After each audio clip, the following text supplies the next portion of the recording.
जब एक बाप ने अपनी ही बेटी की पढ़ाई रोकने की बात कही, तब एक माँ ने ठान लिया अब वो चुप नहीं बैठेगी। नौकरी की तलाश में भटकती ईशा की जिंदगी में अचानक आया एक चमत्कार। लेकिन असली ट्विस्ट तब आया जब उसी घर के सबसे बड़े दुश्मन ने उसे अपने पास नौकरी दे दी। अब क्या ये नई शुरुआत है या किसी बड़े तूफान की शुरुआत? हेलो दोस्तों, स्वागत है आप सबका आपके पसंदीदा सीरियल पति ब्रह्मचारी में।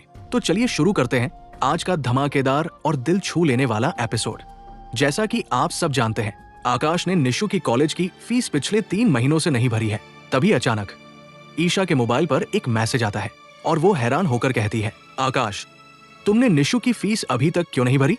इस पर आकाश बड़ी बेरुखी से जवाब देता है, इतना महंगा प्राइवेट स्कूल जरूरी नहीं है, उसे सरकारी स्कूल में डाल दो। लेकिन दोस्तों, एक माँ के लिए ये फैसला बिल्कुल भी आसान नहीं होता।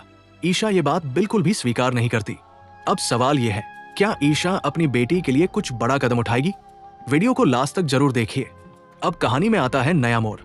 ईशा नौकरी की तलाश में दर दर भटक रही होती है। थकी हुई, टूटी हुई, वो भगवान के सामने हाथ जोड़कर प्रार्थना करती है और तभी एक चमत्कार होता है। एक कागज का पर्चा हवा में उड़ते हुए उसके पास आता है जिसमें लिखा होता है, अपने डॉक्यूमेंट जमा करें, नौकरी पाए। ये देखकर ईशा की आंखों में उम्मीद की चमक आ जाती है। वो तुरंत भगवान का शुक्रिया अदा करती है।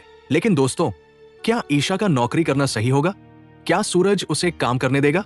जैसे ही आकाश को ये बात पता चलती है, वो जोर जोर से हंसने लगता है और कहता है, जब तक मैं जिंदा हूं तुम कहीं काम नहीं करोगी।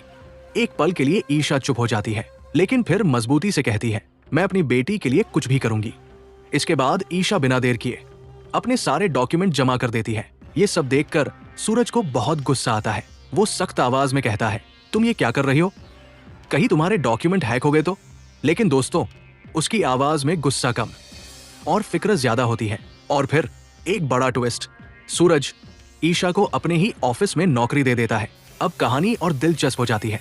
क्या सूरज और ईशा के बीच नजदीकियां बढ़ेंगी या फिर कोई नया तूफान आने वाला है? उधर दूसरी तरफ सूरज का असिस्टेंट कॉल करता है, सर 3 सेक्रेटरी के डिटेल्स आए हैं, क्या मैं फोटो भेजूं?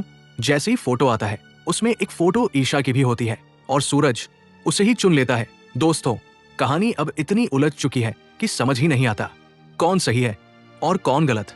एक तरफ बदले की आग में जलता सूरज और दूसरी तरफ अपनी बेटी के लिए लड़ती ईशा। अब आगे क्या होगा, जानने के लिए वीडियो को आखिर तक जरूर देखिए और ऐसे ही इंटरेस्टिंग एपिसोड के लिए हमारे चैनल को सब्सक्राइब करें। वीडियो को लाइक और शेयर करना बिल्कुल ना भूलें।